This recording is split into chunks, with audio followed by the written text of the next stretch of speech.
নমস্কার, আমি তনুশ্রী মিত্রপাল। আজকে আমি আমার চ্যানেলে আরেকটা বিষয় নিয়ে আলোচনা করতে এলাম।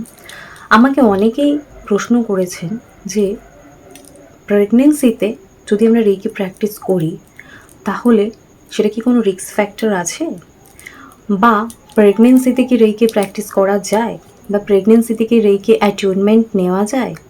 অর্থাৎ প্রেগনেন্সি ওরিয়েন্টেড অনেক প্রশ্ন আমার কাছে এসছে এবং অনেকেই বলছেন যে প্রেগনেন্সিতে রেকি প্র্যাকটিস করলে কি বেবির কোনো ক্ষতি হতে পারে। তো এই সমস্ত প্রশ্ন নিয়ে আজকে আমি আমার ভিডিওতে এলাম। দেখুন, আপনাদেরকে বুঝতে হবে যে রেকি কী এবং প্রেগনেন্সি ব্যাপারটা কী। যদি আমরা দুটোকে বুঝতে পারি এবং দুটো রিলেট করতে পারি এবং আমরা বুঝতে পারি যে একটার সাথে একটার সম্পর্ক কী, পরিপূরক না না, তাহলে কিন্তু আমরা জিনিসটা সুন্দরভাবে সায়েন্টিফিক্যালি জিনিসটা বুঝতে পারবো। দেখুন, রেকি হচ্ছে একটা পজিটিভ এনার্জি, যেই এনার্জিটা আমাদের বডিতে আছে বলে আমরা বেঁচে আছি। অর্থাৎ আমাদের বেঁচে থাকার যে পজিটিভ এনার্জি সেটাই কিন্তু রেকি। তাই পজিটিভ এবং সেই নেগেটিভ জিনিসকে আমাদের বডি থেকে রিলিজ করে দেয়। আমাদের যত প্রবলেম, যত নেগেটিভিটি আছে সেগুলোকে সলিউশনের দিকে পৌঁছে দিতে সাহায্য করে হচ্ছে রেকি। আর প্রেগনেন্সি হচ্ছে মানুষের, মহিলাদের জীবনে এমন একটা স্টেজ, যেই স্টেজে এটাকে খুব ইমোশনাল বলা যায়, খুব সেন্সিটিভ বলা যায়, তার সাথে খুব কেয়ারিং, এবং এই স্টেজটা প্রত্যেকটা মহিলার জীবনে প্রচণ্ড গুরুত্বপূর্ণ। তাই এই স্টেজটাকে প্রত্যেকটা মহিলা চান খুব সতর্কভাবে, খুব সুন্দরভাবে এই জিনিসটাকে, এই টাইমটাকে স্পেন্ড করতে।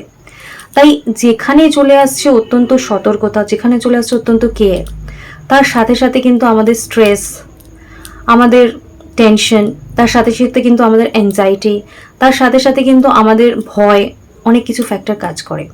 অর্থাৎ নেগেটিভিটি, পজিটিভিটি এখানে টোটালটাই জড়িয়ে রয়েছে। অর্থাৎ যেই মা প্রেগনেন্ট, সে কনসিভ করেছে, তার কিন্তু প্রত্যেকটা ক্ষেত্রে এই সমস্ত চিন্তা করতে করতে কিন্তু স্ট্রেস হচ্ছে, টেনশন হচ্ছে, তার ঘুম ঠিক হচ্ছে না, তার খাওয়া দাওয়ার প্রবলেম হচ্ছে, হজম হচ্ছে না, সে উঠতে, চলতে, বসতে, তার প্রত্যেক ক্ষেত্রে কিন্তু অনেক রকম সমস্যা তাকে ফেস করতে হচ্ছে। এবং প্রথমবার প্রেগনেন্সির ক্ষেত্রে কি হয়, সেই যা যা প্রবলেমগুলো সে ফেস করছে সেগুলো প্রত্যেকটা জিনিসই তার কাছে অজানা। সে বুঝতে পারছে যে তার সমস্যাটা হচ্ছে এবং সেই সমস্যাটা কি, এর রিজনটা কি, সেটা যখন তার মনের মধ্যে ভয় তৈরি করছে, তখন দেখা যাচ্ছে সমস্যাটা অনেক বেড়ে যাচ্ছে। তো এক্ষেত্রে এইবার আমি আপনাদেরকে জানাবো, এক্ষেত্রে রেকি আপনাদেরকে কি সাহায্য করছে না সাহায্য করছে না, বা রেকি করা উচিত কি না। দেখুন, আপনি যদি রেকি করছেন তো আপনার সব থেকে প্রথমে যেটা জিনিস হচ্ছে সেটা হচ্ছে আপনার মাইন্ডটা ফ্রেশ থাকছে, আপনি খুব কুল থাকছেন, আপনি খুব রিল্যাক্স থাকছেন, আপনি একটা খুব সুদিং এনার্জি ফিল করছেন। তার মানে আপনার মনের টেনশন কমে গেল, আপনার ঘুমটা ভালো হলো। এর সাথে সাথে আর কি হচ্ছে, আপনি যে বাজে টেনশনগুলো করছিলেন, যে টেনশনটা কোনো অবস্থাতেই করা ঠিক না, প্রেগনেন্সিতে তো একদমই নয়, তো সেই টেনশনটা আপনার মধ্যে যে হার্মটা করছিল, রেকি কিন্তু সেই জিনিসটা আপনার থেকে অনেক দূরে পাঠিয়ে দিল। অর্থাৎ আপনার টেনশন হতে দিচ্ছে না, আপনি যে কোনো কিছুতে একটা পজিটিভ ফিল করতে পারছেন, আপনার খাওয়া দাওয়া খুব সুন্দরভাবে ডাইজেস্ট হচ্ছে, আপনার ভমিটিংয়ের প্রবলেম হচ্ছে না, আপনি যেটুকুনি খাচ্ছেন সেটুকুনি পুষ্টি আপনি গ্রহণ করছেন এবং আপনার থেকে আপনার বেবি গ্রহণ করছে। এবং আপনি এত সুন্দর একটা ফিল করছেন যখন আপনি নিজে রেকি করছেন এবং আপনার সেই ছোট্ট বেবিটিকে, যে আপনার মধ্যে রয়েছে, তাকে আপনি রেকি দিচ্ছেন, এবং তার যে ফিল করছে, তার মুভমেন্টের মাধ্যমে আপনি যখন সেটা বুঝতে পারছেন না, সেটা আপনাকে এত সুদিং একটা ফিলিংস দেবে, সেটা আপনাকে এতটা শান্তি দেবে, এতটা পরিতৃপ্তি দেবে যে আপনার সমস্ত নেগেটিভিটিকে বার করে দেবে। আপনার মনে আর কোনো দ্বিধা আসবে না, আপনি জানবেন যে তাকে আপনি 100%-এর অনেক বেশি কিছু হয়তো দিচ্ছেন। সে যখন আপনার মধ্যে থেকে শুধু আপনার খাদ্যটাই গ্রহণ করতে চাইছে, আপনার মধ্যে থেকে জাস্ট নিঃশ্বাস প্রশ্বাস সেগুলো গ্রহণ করতে চাইছে, তার সাথে সাথে আপনি তাকে একটা সুন্দর পজিটিভ এনার্জিতে ভরে রাখছেন। তার সাথে আপনার একটা সুন্দর বন্ডিং তৈরি হচ্ছে। সেই বন্ডিংটা কিন্তু তার জন্মের আগে থেকে তৈরি হচ্ছে, যেটা রেকি প্র্যাকটিসের জন্য হচ্ছে।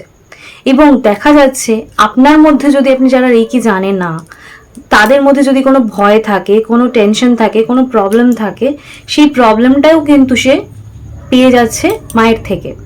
কিন্তু যেই মা রেকি জানেন, যদি সে নিজে রেকি প্র্যাকটিস করছেন এবং বেবিকে রেকি দিচ্ছেন, তখন দেখা যাচ্ছে এই রেইকিটা তার মধ্যে দিয়ে, তার মার মধ্যে থেকে তার বেবির মধ্যে যাওয়ার ফলে জেনেটিক্যাল যদি কোনো ডিসঅর্ডার থাকে সেটা হিলিং হচ্ছে। যদি সেই বেবি যে আসতে চলেছে পৃথিবীতে তার কোনো পাস্ট লাইফের কোনো প্রবলেম থাকে সেই জিনিসটা হিল হচ্ছে। যদি তার জন্মের কোনো প্রবলেম বা কোনো রিস্ক ফ্যাক্টর থাকে সেই জিনিসটা হিল হয়ে যাচ্ছে। এবং দেখা যাচ্ছে ইমোশনালি এবং সব দিক থেকে বেবি খুব স্ট্রং হচ্ছে এবং একটা হেলদি বেবিকে আপনি পাচ্ছেন। যেই বেবি এক্ষেত্রে দেখা যাচ্ছে তার কোনো ভয়ের যে ব্যাপারটা, একটা আতঙ্ক, একটা টেনশন, সেই বেবির কিন্তু সেটা থাকছে না। এই বেবি কিন্তু খুব কনফিডেন্ট ফিল করছে এবং দেখা যাচ্ছে তার মধ্যে একটা এক্সট্রা এনার্জি। সেটা কিন্তু অবশ্য করেই আপনি বুঝতে পারবেন যখন দেখবেন আপনার বেবি জন্মেছে। তো অবশ্য করেই রেইকি এনার্জি কি করছে, আপনার সাথে আপনার বেবির একটা সুন্দর বন্ডিং তৈরি করছে এবং সেই বন্ডিংটা কিন্তু রেইকি এমনভাবে করছে যে আপনি শুধু এর এনার্জিটা ফিল করতে পারছেন। এবং আপনি যদি প্রেগন্যান্সিতে রেইকি প্র্যাকটিস করেন তাহলে আপনার যাবতীয় যা যা সমস্যা একটা প্রেগনেন্ট লেডি ফিল করে, আপনি দেখবেন আপনি কখনো লো ফিল করছেন না। আপনি দেখবেন আপনি ওই সিচুয়েশনেও আপনি খুব এনার্জেটিক থাকছেন, আপনার সব কিছু ভালো লাগছে। অর্থাৎ মুড সুইংয়ের যে স্টেজগুলো থাকে, যে প্রচণ্ড ভালো লাগছে না, কাঁদতে ইচ্ছা করছে, কষ্ট পাচ্ছে, সেগুলো আপনার আসছে না। আপনার সব কিছু পজিটিভ হচ্ছে। মুড সুইং হলেও আপনার সব পজিটিভ মুড সুইং হচ্ছে, আপনার সব কিছুই ভালো লাগছে। সব কিছুর মধ্যে একটা আপনি এত শান্তি পাচ্ছেন, এত পরিতৃপ্তি পাচ্ছেন, সেটা আপনাকে অন্য কেউ হয়তো কোনোভাবে আপনাকে দিতে পারবে না, যেটা যদি আপনি ওই স্টেজে রেইকি প্র্যাকটিস করেন। এবং আপনার ওঠা, চলা, হাঁটা, বসা সব কিছুর মধ্যেই একটা কমফোর্টেবল চলে আসছে। আপনি দেখছেন সুন্দরভাবে আপনি ম্যানেজ করে নিতে পারছেন। এবং সব থেকে বড় যেটা থাকে ডেলিভারি, সেই ডেলিভারির মধ্যেও কিন্তু কোনো প্রবলেম আপনার হচ্ছে না। আপনি সুন্দরভাবে বেবি ডেলিভারি করতে পারছেন। আর একটা চান্সেস থাকে যেটা একদম প্রথম স্টেজের থাকে, মিসক্যারেজের যে চান্সেসটা থাকে। তো এই মিসক্যারেজও কিন্তু যারা রেইকি প্র্যাকটিস করেন তাদের মিসক্যারেজেরও কিন্তু কোনো প্রবলেম হয় না। আপনার বেবিও আপনার সাথে সুন্দরভাবে রেইকির মাধ্যমে কানেক্ট হয়। সেই ক্ষেত্রে আপনি একদম নিশ্চিন্তভাবে রেইকি প্র্যাকটিস করতে পারবেন এবং আপনার মধ্যে সেই পজিটিভিটিটা তৈরি হয়ে যাবে যে আপনি জানবেনই আপনার মিসক্যারেজ হবে না। সেই ভয় থেকেই আমাদের স্টেপ ভুল হয় এবং সেই সমস্ত ভুল থেকেই নানা রকম প্রবলেম, গ্যাস, অম্বল, কনস্টিপেশন, খাবার ডাইজেস্ট না হওয়া, নানা থাইরয়েডের কারণ, হরমোনাল যে কোনো প্রবলেম, ব্লিডিং চলে আসে, এই সমস্ত যা যা কারণে আমাদের মিসক্যারেজ হয় জেনারেলি, সেই সমস্ত প্রবলেমকে কিন্তু রেইকি হিল করে দেয়, যার জন্য মিসক্যারেজ হওয়ার চান্সেস তো থাকে না। সেটা তো আপনি ছেড়েই দিন, আপনি এটুকুনি জানবেন যারা প্রেগনেন্সিতে রেইকি প্র্যাকটিস করবেন তারা একটা হেলদি, একটা সুস্থ, একটা পজিটিভ এনার্জি ফুলফিল, খুব এনার্জেটিক বেবি আপনার হবে। তো আমরা আজকের আলোচনা এটুকু জানলাম যে আমাদের রেইকি প্র্যাকটিসের মাধ্যমে যদি প্রেগনেন্ট লেডি রেইকি প্র্যাকটিস করে সেখানে কোনো রিস্ক ফ্যাক্টর নেই, উল্টে আপনি পুরোপুরি বেনিফিট পেতে চলেছেন। তাই যারা প্রেগনেন্ট, যারা রেইকি জানেন তারা অবশ্য করে রেইকি প্র্যাকটিস করে যান। এবং যারা এই স্টেজে রেইকির অ্যাটিউনমেন্টও নিতে চান সেটাও আপনারা নিতে পারেন। এটাও কিন্তু বেস্ট টাইম আপনার জন্য, আপনার বেবির জন্য। তো আপনি সেটাও করতে পারেন এবং করে আপনি সুন্দর এই সময় রেস্টে থেকে আপনি প্র্যাকটিস করে সুন্দরভাবে নিজে এবং নিজের বেবি ডেভেলপমেন্টের চিন্তা করতে পারেন, সব কিছু ভালো থাকবে তাতে। তো অবশ্য করেই এই সময়টাকে ইউজ করুন, রেইকি প্র্যাকটিস করুন এবং একটা সুস্থ হেলদি বেবিকে আপনি জন্ম দিন। এই জন্যই আপনাদেরকে এই বার্তা বা ইনফরমেশন দিলাম, কারণ অনেকের মধ্যেই অনেক রকম কনফিউশন থাকে যেটা আমরা ক্লিয়ার করতে পারি না। তো আশা করি আমার ভিডিওর মাধ্যমে আপনাদের এই প্রবলেমটা কিওর হলো, আপনারা আনসার পেলেন। তো যদি আপনাদের আমার ভিডিও ভালো লাগে তাহলে অবশ্যই করে একটা লাইক করে দেবেন এবং আমার চ্যানেলটা সাবস্ক্রাইব করে দেবেন। আর আমার ভিডিও কেমন লাগছে সেটা অবশ্যই করে আমাকে কমেন্টসে জানাবেন। আজকে আমার এই গুরুত্বপূর্ণ আলোচনা আমি এখানেই শেষ করছি। নেক্সট টাইম আমি আবার কোনো বিষয় নিয়ে আপনাদের সামনে চলে আসবো। আজকে আমার আলোচনা এখানেই শেষ করছি। নমস্কার।